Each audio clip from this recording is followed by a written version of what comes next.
আসসালামু আলাইকুম, কেমন আছেন সবাই? আজকে শেয়ার করব ঝালমুড়ি আলা মামাদের একটা সিক্রেট মশলা, যেটার খোঁজে আমরা সব সময় থাকি।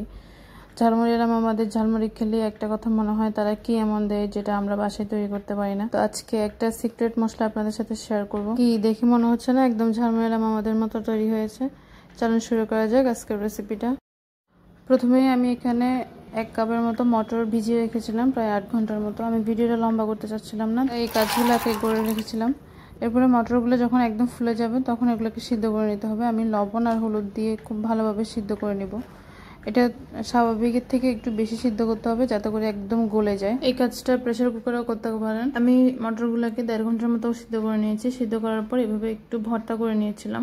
আপনারা চাইলে ব্লেন্ডারও ব্লেন্ড করে নিতে পারেন। এখন চুলায় একটা প্যান বসিয়ে দিয়েছি, তাতে দিয়ে দিচ্ছি পর্যাপ্ত পরিমাণ সরিষার তেল। এখানে সরিষার তেলটা একটু বেশি দিতে হবে।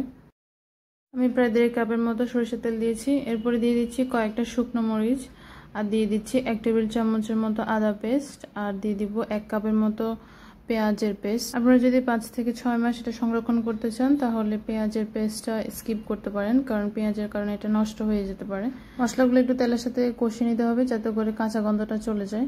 এরপরে দিয়ে দিব স্বাদ মতো লবণ, 1/2 টেবিল চামচের মতো লাল মরিচের গুঁড়া, 1/2 টেবিল চামচের মতো হলুদের গুঁড়া, এটা শুধুমাত্র কালারের জন্য দিচ্ছি।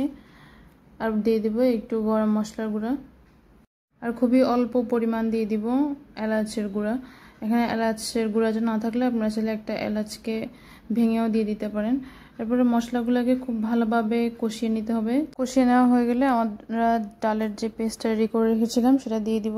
এখন এই পেস্টের সাথে মশলাটাকে খুব ভালোভাবে মিক্স করতে হবে, আর বেশ অনেকক্ষণ ধরে এটাকে নাড়তে থাকতে হবে, কারণ এটা তলায় লেগে যেতে পারে। 15 থেকে 20 মিনিট নাড়ার পর যখন একটা ঠিক একটা কনসিস্টেন্সি চলে আসবে আর তেলটা উপরে উঠে আসবে, তখন বুঝতে হবে আমাদের মশলাটা রেডি হয়ে গিয়েছে। মশলাটাকেও আপনারা 15 থেকে 20 দিন নর্মাল ফ্রিজে সংরক্ষণ করতে পারবেন।